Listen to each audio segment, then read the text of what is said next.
warahmatullahi wabarakatuh. Jumpa lagi teman-teman dengan saya. Kali ini saya ingin mengulik atau mengupas sejarah tentang kerajaan Demak pada era dahulu yang dituliskan oleh Ali Romdoni, yaitu salah satu dosen di Universitas Wahid Hasyim Semarang. Jejak Istana Prawoto dari Kesultanan Demak yang diabaikan. Kitab Babat Tanah Jawi menerangkan Prawoto adalah suatu nama tempat yang sudah menjadi wilayah yang penting sejak berabad-abad yang lalu. Pada masa Kesultanan Demak, yaitu pada tahun 1478 sampai 1549, terutama ketika musim hujan datang, Prawoto menjadi kediaman Sultan, dan dari Prawoto pula Sultan Demak mengendalikan pemerintahan. Buku babon tentang sejarah para penguasa dan kerajaan di Pulau Jawa yang ditulis sekitar tahun 1700-an itu juga menyebut Prawoto sebagai Pasanggrahan. Serat Cantini tahun 1814 yang ditulis hampir 100 tahun setelah Babat Tanah Jawi bahkan lebih jelas lagi dalam menerangkan Prawoto. Serat Centini misalnya menyebut Prawoto sebagai tempat yang di dalamnya terdapat keraton ataupun kedaton, susuhunan yang dihormati.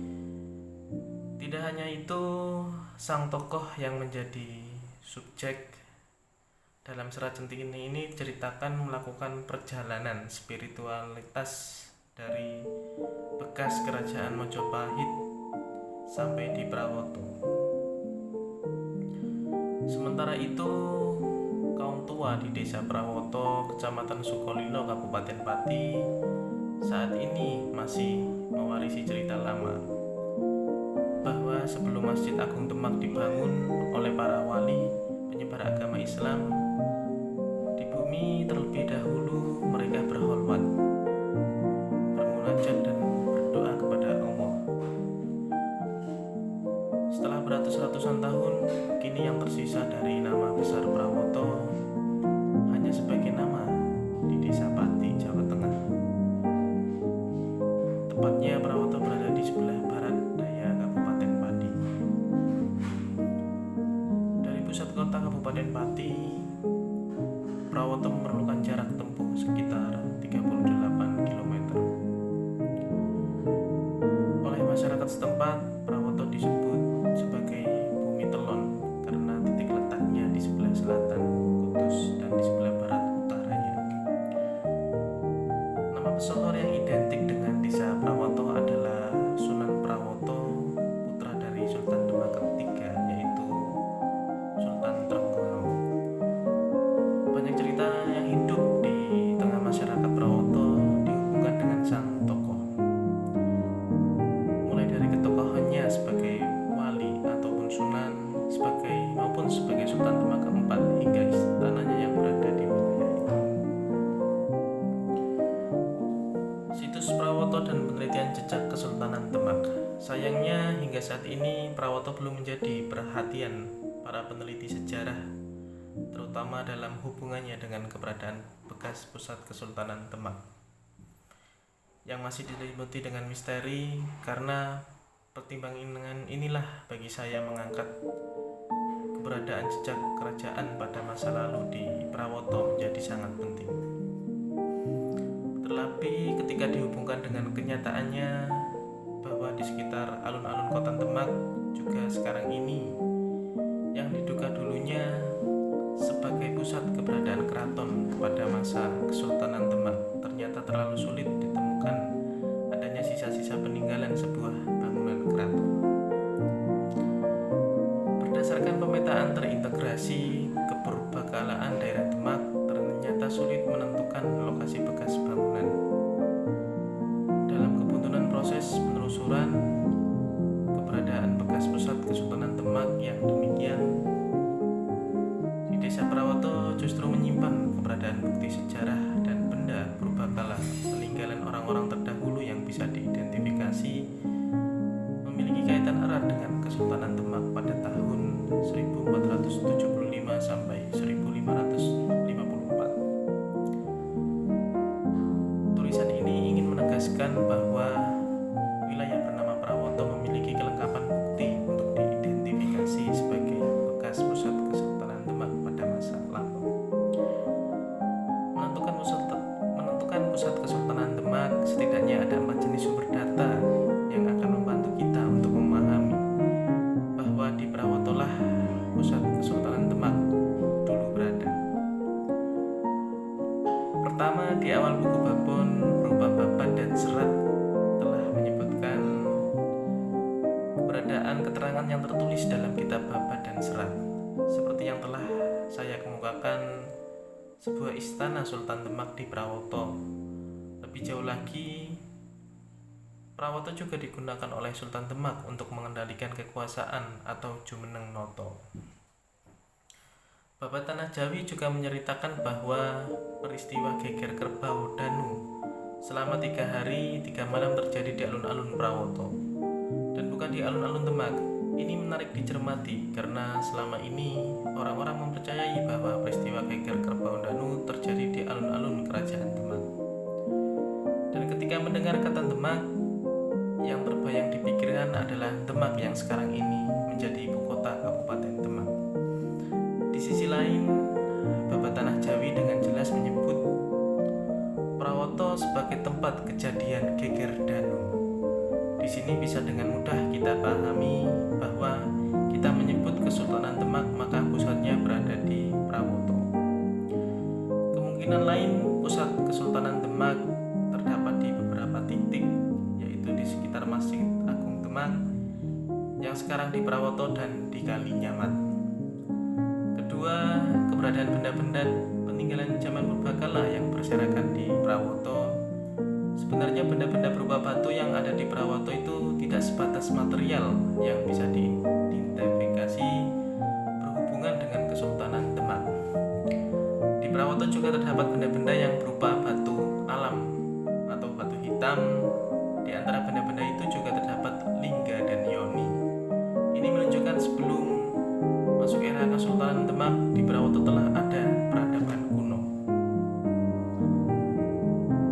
Di Prawoto juga terdapat pintu gerbang yang susunan batunya sudah runtuh karena beberapa hal. Masyarakat setempat menyebut sebagai Lawang Gapura.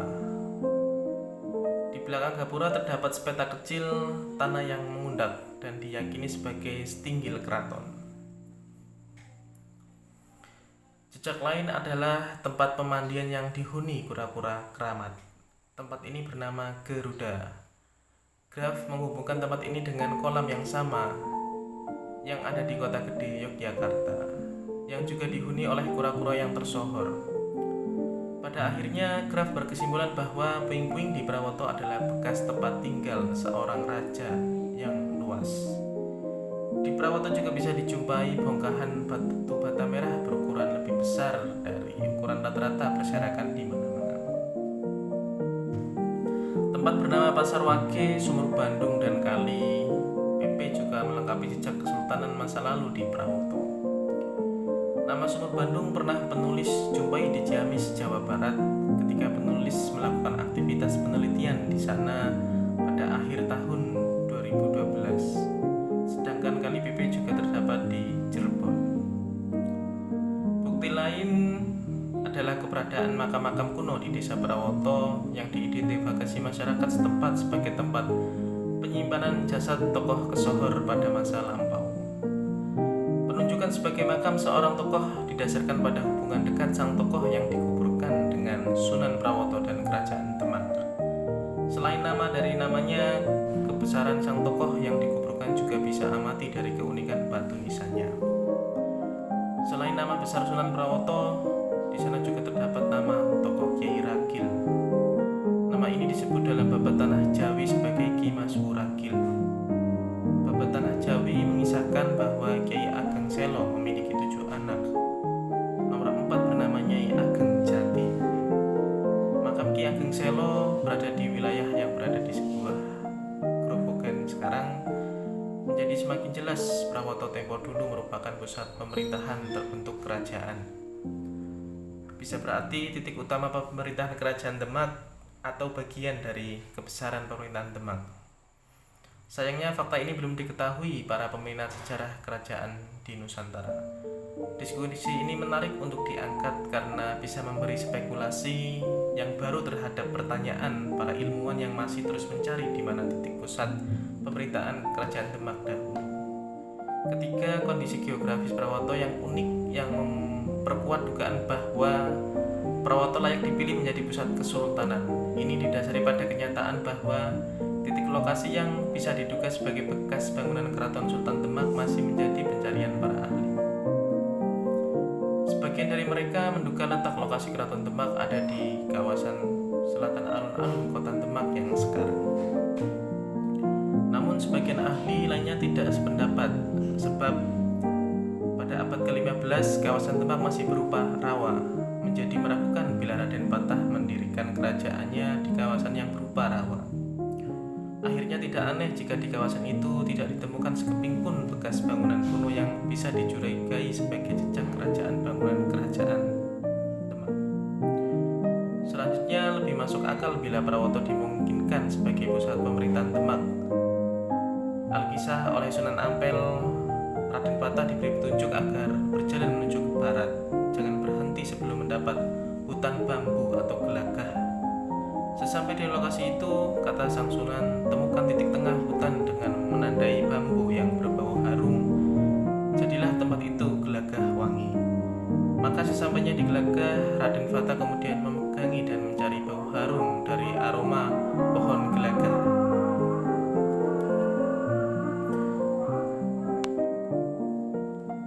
Prawoto adalah kunci dalam membaca Demak. Dari paragraf di atas menjadi jelas, Prawoto adalah wilayah yang sudah stabil baik secara sisi geografis, sosial, politik maupun ekonomi. Benda-benda peninggalan yang terbuat dari batu menguatkan dugaan bahwa sejak abad ke-12 sudah ada peradaban manusia di Prawoto.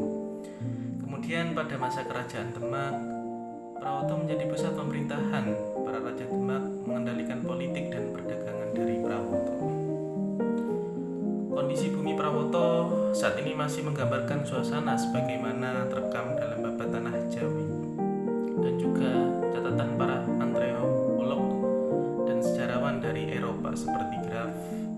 Mengkaji dan memperhatikan Prawoto sangat penting untuk membantu menemukan serpihan sejarah Nusantara yang masih tersembunyi. Tulisan ini adalah upaya awal untuk membaca kesejarahan Prawoto di masa lalu. Ini dituliskan oleh Ali Romdoni, dosen Universitas Wahid Hasyim Semarang. Sekian dari kisah sejarah perjalanan Prawoto di era Demak, dan salah satu juga ada kaitannya dengan Majapahit. Mungkin